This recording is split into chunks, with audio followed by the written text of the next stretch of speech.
Ang kwento natin ngayong araw ay pinamagatang Ang Mukha ni Bitoy, iniakda ni Minda Ona. Isang umaga, nagising si Bitoy nang wala siyang naaaninag o nakita. Hindi rin niya naririnig ang tunog ng orasan na malapit sa kanya.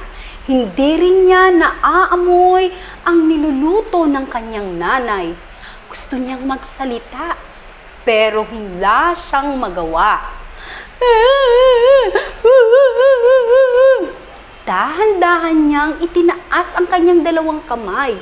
Hinawakan ang kanyang mukha, nagpapadyak-padyak, at nag-iiling-iling habang sinasabi, "Nasaan ang mukha ko?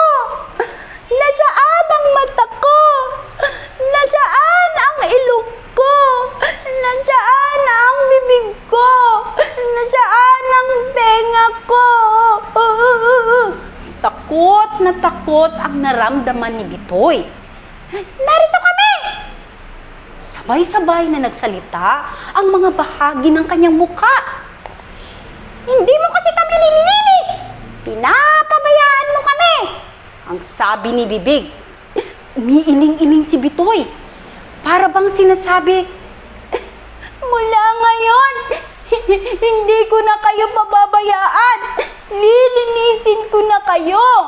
Maya-maya ay sabik na bumalik sa mukha ang dalawang mata, dalawang tenga, ilong at bibig. Tuwang-tuwa si Bitoy nang humarap sa salamin. Nakikita na niya ang mga ibon sa bintana. Naririnig na niya ang mga huni nito. Naamoy na niya ang mga masasarap na niluluto ni nanay. Masayang-masaya si Bitoy dahil nakikita, naaamoy, naririnig at nakakapagsalita na siya. Kaya mula noon, inalagaan na ni Bitoy ang kanyang katawan. At dito nagtatapos ang ating kwento na pinamagatang Ang Mukha ni Bitoy.